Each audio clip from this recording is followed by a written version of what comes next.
Добрый вечер, Добрый вечер. Фатагевич. Добрый вечер, Женя. Давайте с вами подступим, подойдем к главе ЦАВ и, Да. как всегда, послушаем ваши замечания, что вас остановило, что вам понравилось, и Ну, попробуем обсудить. да. Спасибо большое. Ну, я бы так сказал, глава ЦАФ, она более такая, если так можно выразиться, техническая, да, там вот ритуалы как раз прописываются. Поэтому здесь, конечно, у меня не очень много э, комментариев, но вот кое-что привлекло мое внимание. Э, Первое это, значит, глава 7, пасухи с 16 по 18. Сейчас я найду это. Извините, я хочу прочесть, потому что это очень важная вещь. Так, да, вот она.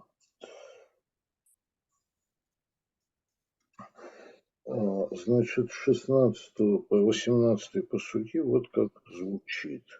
Если же во исполнение обета или в добровольный дар приносится им жертва, то в день приношения им своей жертвы, может быть, она съедена. Но если осталось от нее, то и на другой день можно есть оставшееся. А то, что осталось после этого от мяса жертвы, должно быть сожжено на огне на третий день. Если же мясо жертвы за благополучие будет съедено на третий день, то она не будет принята, не будет она зачтена приносящему ее. Мерзость это, а тот, кто ест от нее, понесет наказание. Значит, здесь у меня э, вот такое замечание, я не знаю, что это комментарий. Вот понимаете, вообще вся глава написана так, что вот по каждому пункту требуется очень четкое исполнение того, что прописано. Не только по этим трем, а по всем пунктам очень четкое исполнение. Значит, и здесь, значит, первое, что я, конечно, так сказать, на что обратил внимание, во-первых, опять же, вот если говорить по всей главе, то запомнить все это как раз и было образование на самом деле. То есть это же надо было все запомнить, понимаете, первосвященникам запомнить наверняка, конечно, так сказать, я почти совершенно уверен, что не все, так сказать, этим особо интересовались, а делали просто так, как велели другие. Но были же люди, которые интересовались и запоминали это. Вот. И это как раз вторая вещь, которая здесь идет. Это, значит, объединение опять. Объединение народа на основе вот этих самых ритуалов. То есть, когда я слежу, условно говоря, за своим соседом, чтобы все было сделано правильно, но он следит за мной, и все мы вот в этой небольшой группе людей, которые, или в большой группе людей, с которыми я общаюсь, все друг за другом, так сказать, смотрят, вот это, значит, как раз и есть объединение. Ну, а возвращаясь к этому пасуку 18, что на третий день нельзя есть, посмотрите, как это четко сформулировано, понимаете? Ведь я вот так вот, когда читал, это не сейчас, даже еще многие годы назад, когда я прочел это, вот я подумал, ведь, понимаете, если бы это было написано в более мягкой форме, да, то жалко же мясо портится, да, так сказать, третий день лежит. А ведь оно уже может быть испорчено, и можно было бы съесть. А в принципе и на четвертый, наверное, можно, да. А здесь вот, понимаете, очень жестко, так сказать, обрубается. Не будет зачтено и мерзость это, понимаете. И также вот 22-24, вот это меня тоже восхитило совершенно. Смотрите, 22. посук 22, это та же 7 глава. «И сказал Господь Моисею, говоря, так скажи народу Израиля, никакого жира воловьего, бараньего или козьего не ешьте. Жир павших животных и жир из растерзанного зверя может быть употреблен на всякое дело, но вы не должны есть его». Вы понимаете, опять же, вот я вот так вот читал это, и я вот так понимаю это, ну, такое, как бы сказать, а, сообщество, даже не кочевников, а, предположим, уже даже устоявшееся сообщество земледельцев, да. И смотрите, так сказать, это же понятно, что разные ситуации могут быть. А вот жир, так сказать, жестко запрещено. Ведь мы же извините меня, 3000 лет позже узнали о том, что там вот этот жир, там холестерин, туда-сюда, так сказать, понимаете? А вот 3000 лет назад нам говорят, что не ешьте этого, понимаете? И вот это меня тоже совершенно восхитило. Здесь в этих самых в комментариях Плаута есть фраза такая, что ну, вот такие жертвоприношения значит, были и в других народах, ну мы это знаем. Но было ли интересно вот где-нибудь, когда-нибудь вот так четко обозначено, что вот жир есть нельзя? Вот это мне страшно интересно. Вот, конечно, здесь нужны специалисты, которые бы это объяснили. Все, Рыба, я вот здесь остановлюсь. Спасибо.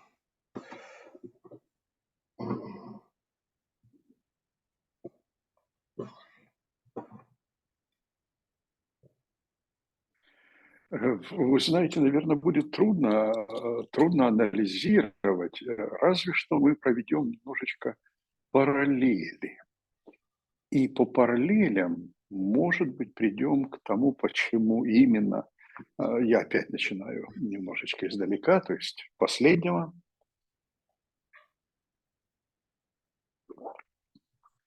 Почему запрещен жир? Ну, первое. Давайте обратим внимание на животных в естественной природе. Если у них жир, я имею в виду животные, которые нам разрешены, Да, я парнокопытные понимаю, да, и я жующие понимаю. жвачку. Да, только этих животных мы сейчас рассматриваем, потому что от них нельзя есть жир.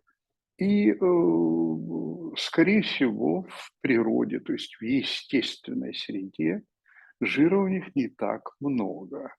Во-первых, потому что это теплый климат, там не требуется, так сказать, поддержание температуры такой, как на севере. Там все животные имеют жировые прослойки для того, чтобы просто сохранить себя во время холода.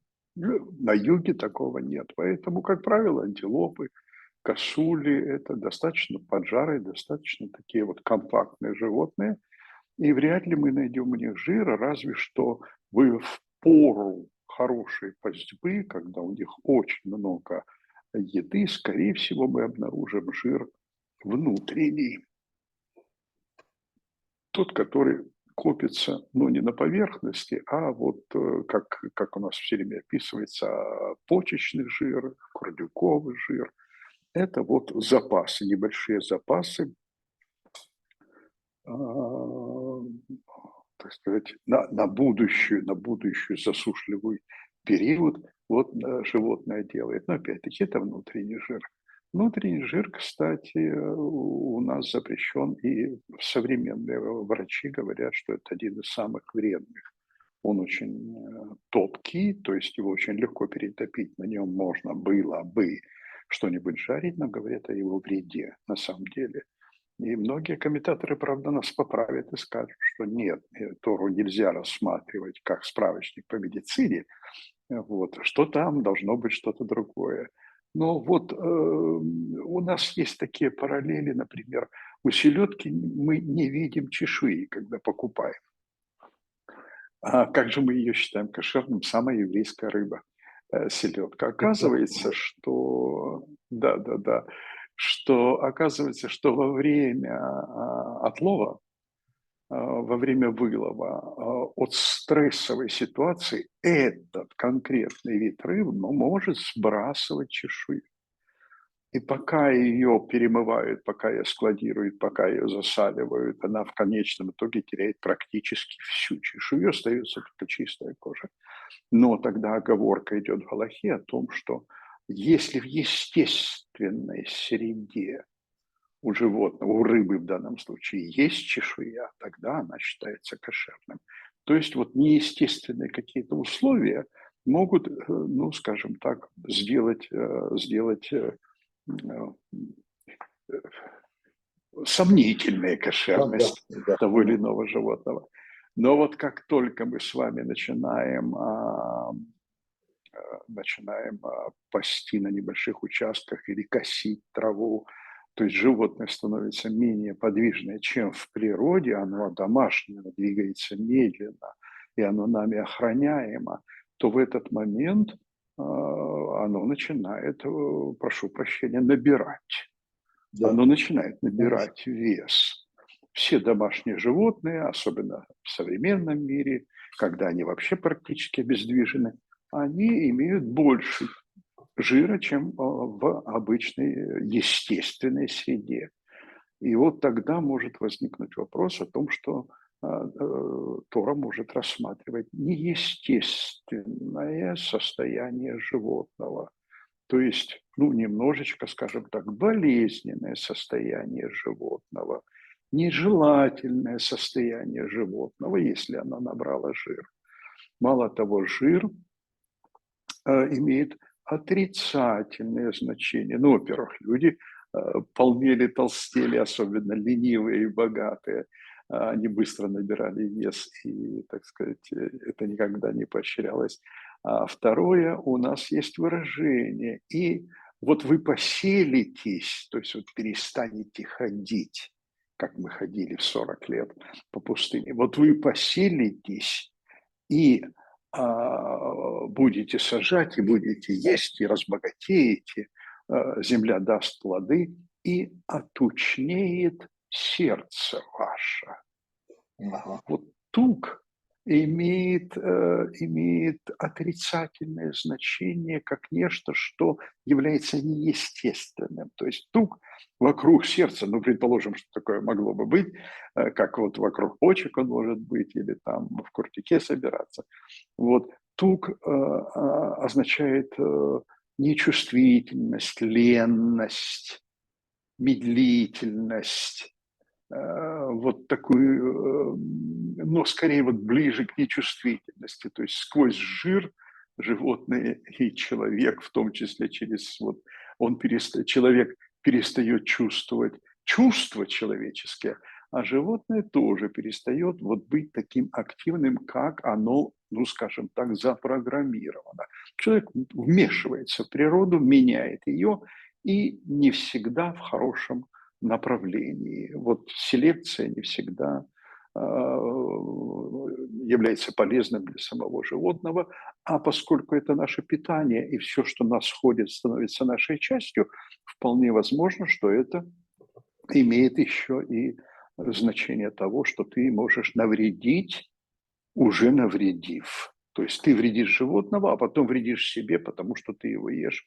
Оно такое. Ну, это, скажем, такой вот более современный взгляд, попытка объяснить, вот, почему Ну, извините, могут Рыба, быть запрещен, да. извините, Рыба, но И для две меня вот, другие попытки, да. да, сейчас я просто по этому поводу хочу сказать, вы очень правильно это заметили, но для меня, например, значит, здесь, ну, как бы сказать, вот вы сказали, что Тора, конечно, не может рассматриваться как медицинское руководство, но для меня это вот эта мудрость Тора на самом деле, понимаете? То есть А, вот это вот да. как раз вот это та самая мудрость, которая вот 4000 лет нас подпитывает, так сказать, вот, да.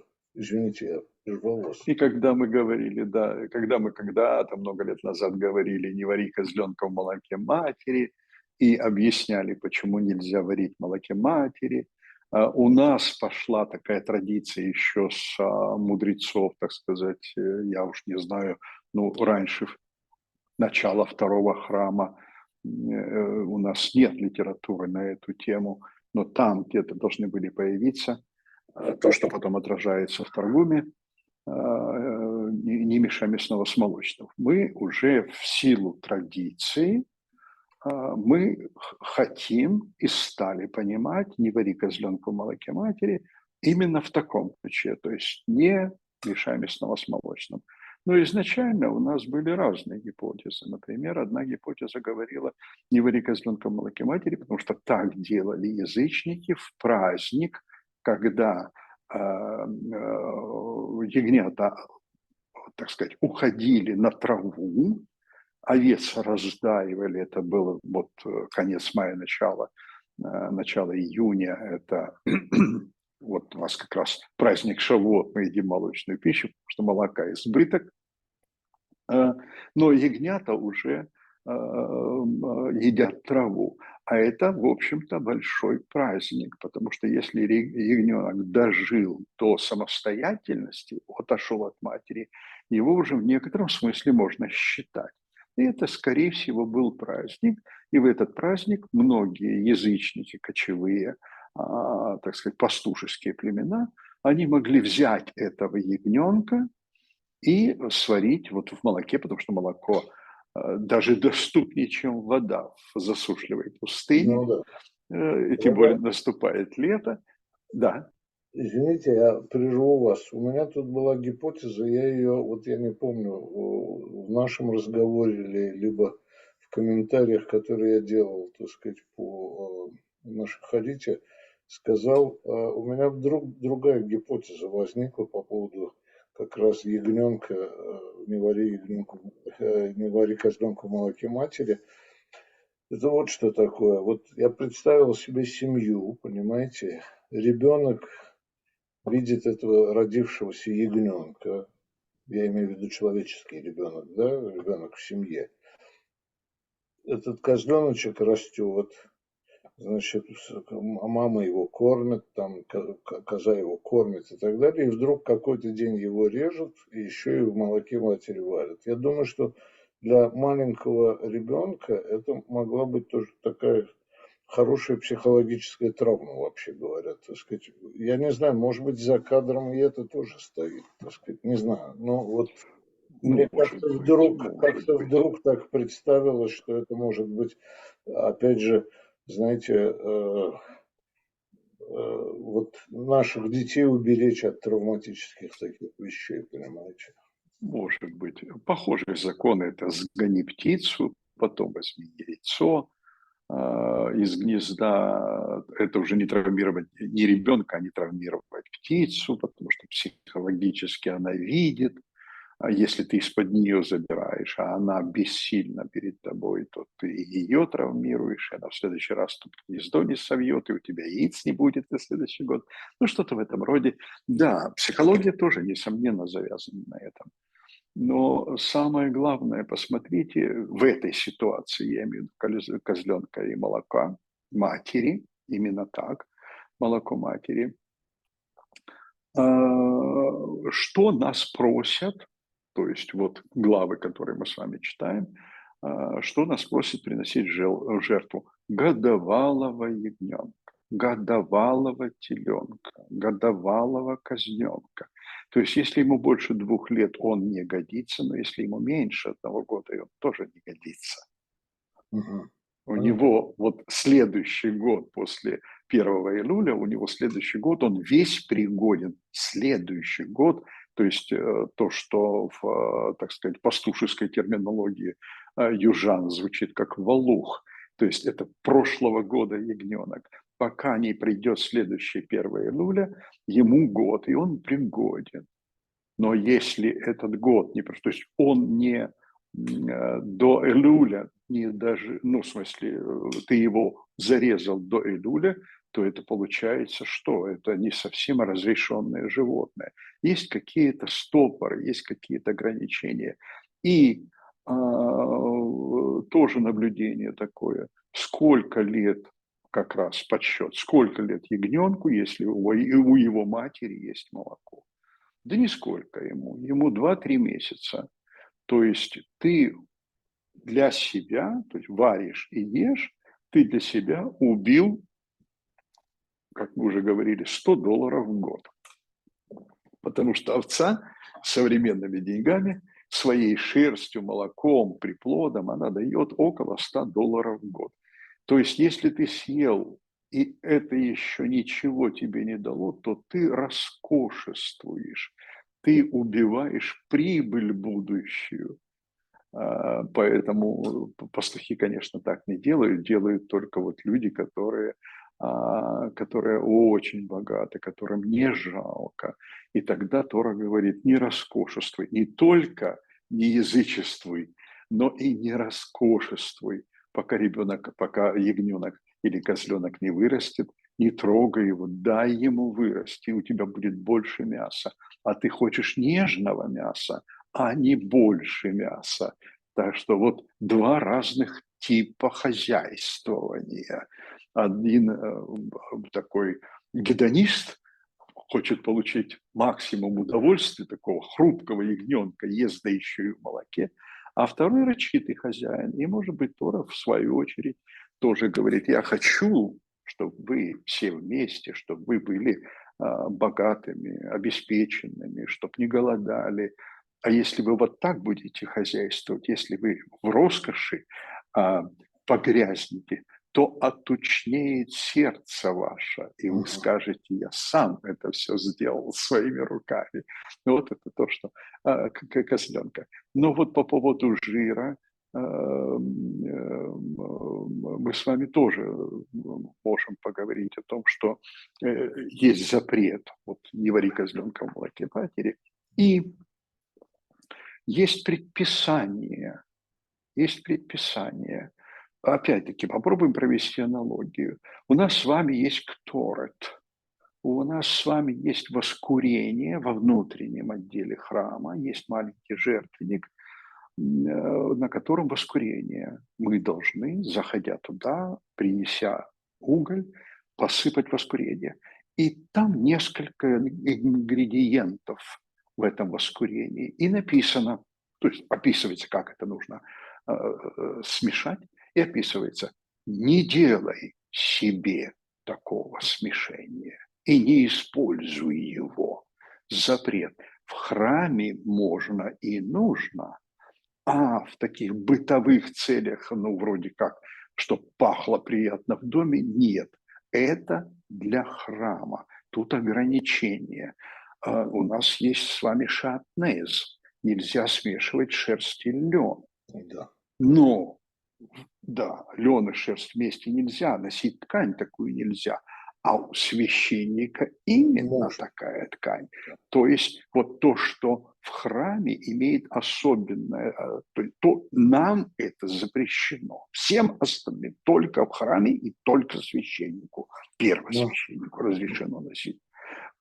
И нам сказано, пусть отделит он, значит, грудобрюшную перепонку, и жир, и внутренний жир достанет, и почки, и жир над почками, и сожжет. Это самое хорошо горящее. И это для храма. Это не для еды. Это для сожжения. Поэтому то, что разрешено приносить ради Всевышнего и сжигать на жертвеннике, тебе лично может быть запрещено. Тебе лично Тогда, вот в бытовых целях. Да. вот вы сейчас очень хорошую вещь затронули. Это я как-то об этом не подумал. Это отличная мысль. Но тогда вот что может быть. Смотрите, опять же, это отделение храма от жилища. В каком смысле? Мы должны, приходя в храм, чувствовать там вот много компонент, которые отличают это от жилища, чтобы, понимаете, не возникло бы в голове там идеи, что в храме пахнет так же, как у меня дома, так сказать, вот, понимаете, да? Или наоборот, у меня Или дома пахнет, наоборот, как в да, храме. да, да, или наоборот, да, да. Да.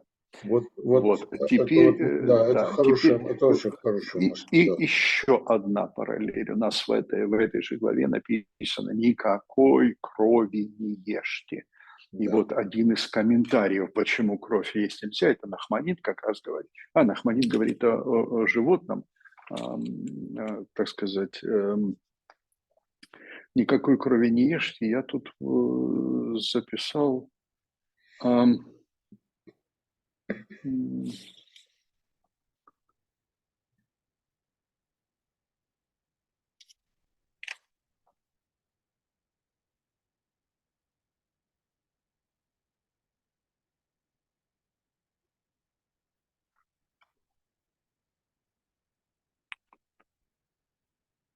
э,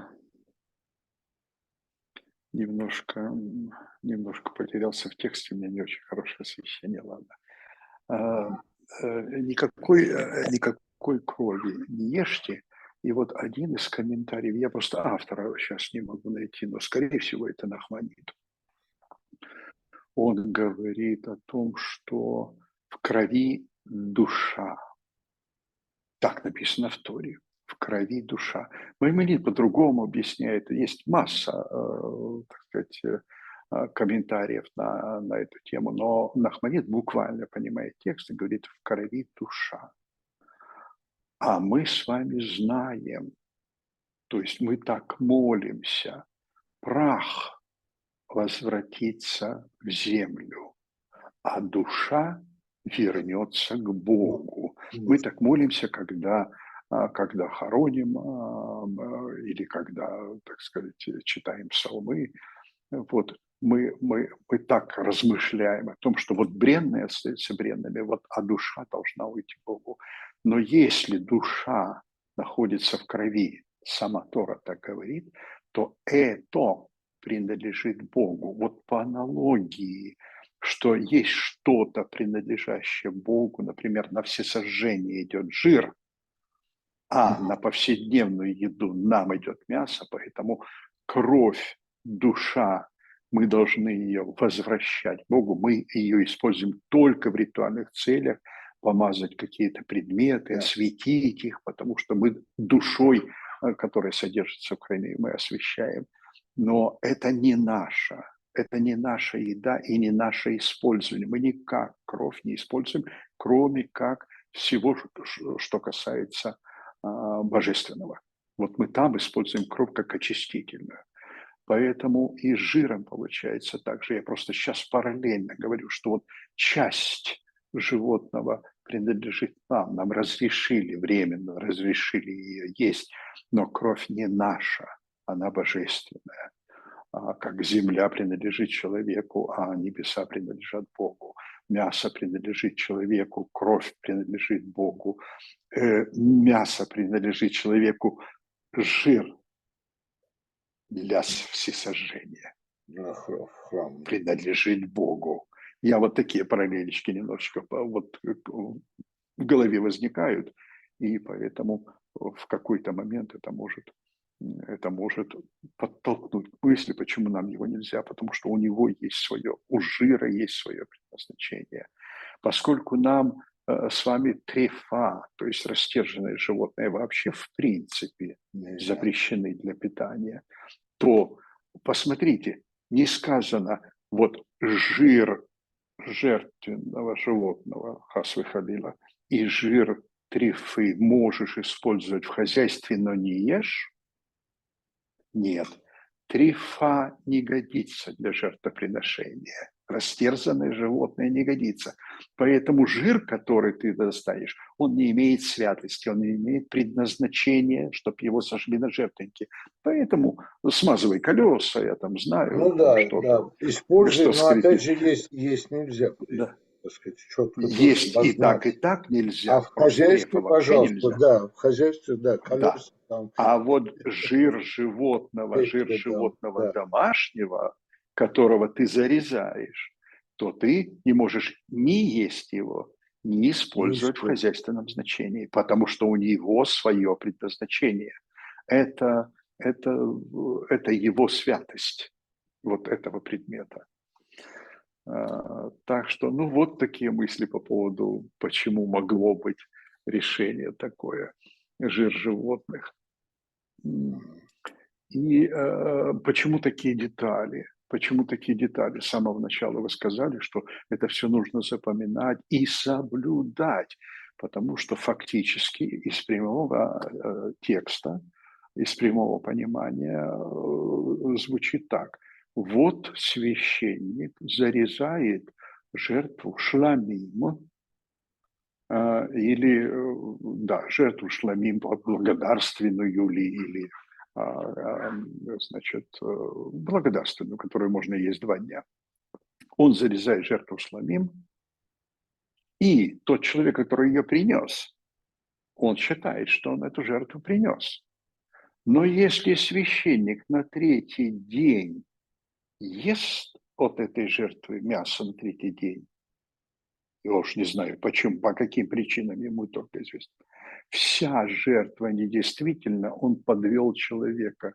Эта жертва не принята. Эта жертва не принята. Он подвел человека. И поэтому вот такую деталь, как на 3-й день, даже вот не касайся, сожги его, это мясо, это очень важно. Не бывает тут неважных деталей. И с чем у меня это ассоциируется? Помните, мы как-то говорили о значении ритуала, и Да. мы подчеркивали одно из его значений – это создание, удержание и развитие устойчивых социальных групп. Это очень правильное, мощное такое. Но это одна только сторона вопроса. Вторая сторона вопроса. Так получилось, что ритуал психологически понимается человеком как наведение порядка. Наведение порядка в этом мире, это в мире хаоса.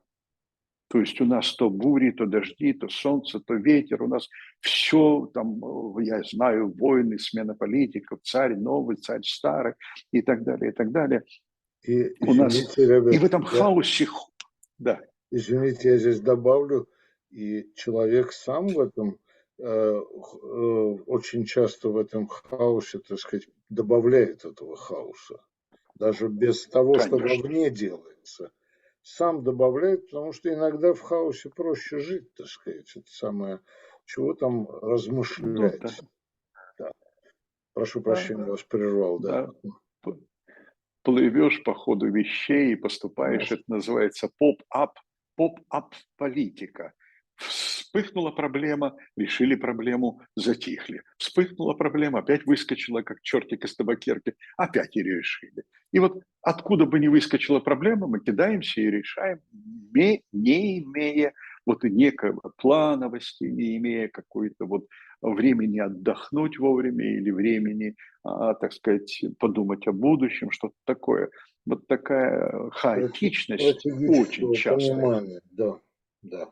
да, хаотичность, она требует упорядочения, потому что вот как порядок всегда существует на звездном небе, нам хочется некой опоры, некой стабильности. И вот ритуал в этом смысле, он нам помогает. Если мы регулярно что-то делаем, 3 раза в день молимся или 1 раз в неделю делаем, буквально делаем шаббат, соблюдаем потом его, но мы готовимся к нему. Если мы ритуально что-то делаем, то при правильном воспитании у нас возникают области напряжения и области отдыха, напряжения и отдыха. Я сейчас имею в виду конкретно шаббат, праздники. Э, И это наводит порядок. То есть человек инстинктивно, психологически хочет иметь опору. И вот ритуал эту опору дает.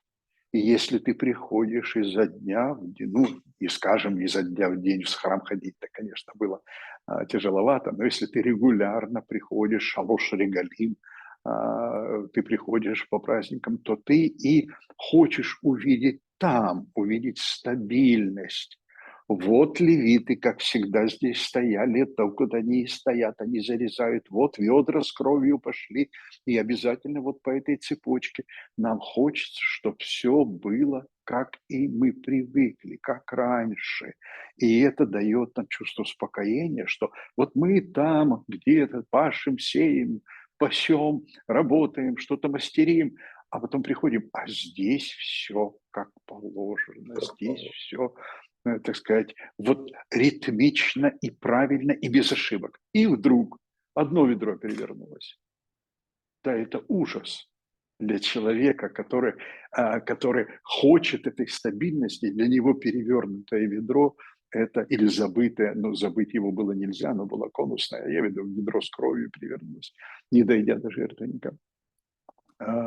Или еще что-то там, я знаю, ну, дрова не загорели.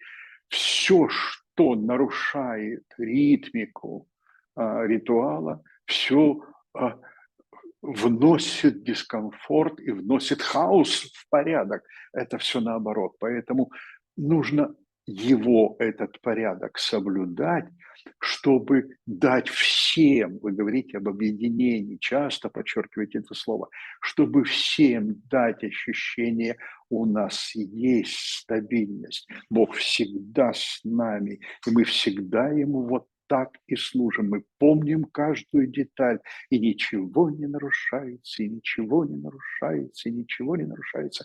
И у человека наступает покой.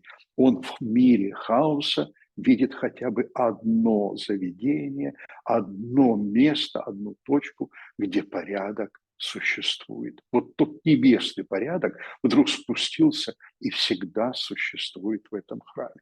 Такой ритуал, конечно же, дает опору, психологическую, конечно, опору, дает Ну, это ощущение надежности и стабильности.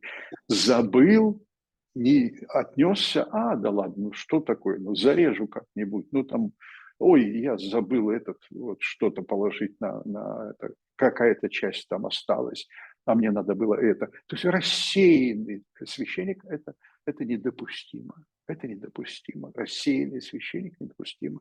Я знаю одного раввина, которому не продлили контракт. Это было в Швеции. Ему не продлили контракт. Он очень хороший парень, очень талантливый, очень вдохновленный. Все у него хорошо. Он американский был воспитанник американской школы. И в то же время люди видели, как он иногда мечется так сказать, вокруг бимы. Потому что он забыл, что у него где-то там что-то лежит. И он опрометью, это было при мне, опрометью бросился, там что-то нашел, раз, успокоился, сел. Нет, нет. Он нарушил стабильность, он нарушил постоянство ритуала. И поэтому посмотрели, оценили его проповеди, оценили его душевное качество, но контракт не продлили. Потому что шведы вообще очень консервативны, спокойны, и поэтому он такой мечущийся не, священник, ну, но он там не священник, он раввин, да. мечущийся Мы раввин сейчас это говорим о священнике, да. мечущийся Нет, я раввин это понимаю, да, но мы сейчас да, мы говорим о священниках в да, храме. да, это я понимаю, Поэтому да, да, если бы да. священник забывал и метался, ой, я это забыл, ой, там у меня нож не в том месте лежит или еще, никаких ой, никаких ой. Это стабильность. В современном мире мне бывает иногда тяжело, потому что мы воспитаны, много лет молимся по одному и тому же сидуру, мы его переиздаем, и мы привыкли к каждому слову и каждой страничке. И вдруг мне попадается в руки какой-то другой сидур, я начинаю со всеми молиться, и там поменяли слово. Просто слово поменяли. Одно слово. И у меня стопор, Мгм. потому что мне нужно теперь несколько раз переучиваться произносить его, а не то, что я привык произносить. Вроде ничего страшного, ну переучишься, если в этой местности нет таких сидуров, как кому ты привык, то ты переучишься на любой другой сидур. В основе-то они все одинаковые, кроме вот каких-то маленьких деталей, которые посчитали, что вот можно изменить.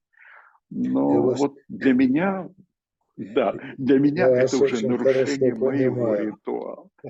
Я Да. вас очень хорошо понимаю, потому что когда Дима поет, значит, псалмы или какие-то молитвы, так сказать, вот он меняет эту самую музыку, Мелодию, да. мелодию, да, вот у меня внутри как-то все напрягается, потому что я уже привык вот эти многие годы петь на один лад. Всё. Но я хочу здесь еще Да. сказать, Рэбе, я, по-моему, приводил вам эту фразу, но, может быть, и нет, я сейчас не помню. Я ее очень люблю. Был такой великий ученый, математик 20 века Норберт Винер. Это отец кибернетики. И у него в книге есть такая фраза, что, значит, человечество может существовать только в тех уголках Вселенной, где оно может успешно противостоять росту энтропии. Это вот как раз вот это порядок, так сказать. Вот когда вот этот хаос, мы можем противостоять хаосу тем, что мы наводим порядок. Вот.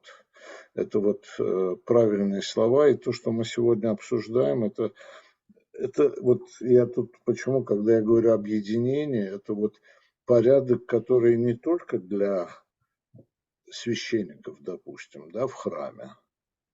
Они это само собой должны знать, но это и порядок для нас, для всех. Потому что мы тоже должны это знать. Вот. Конечно, конечно. Хорошо, хорошо. Спасибо большое. Спасибо вам за ваши мысли, за ваши остановки. Вы в нужных местах всегда останавливаетесь, мы обсуждаем вместе.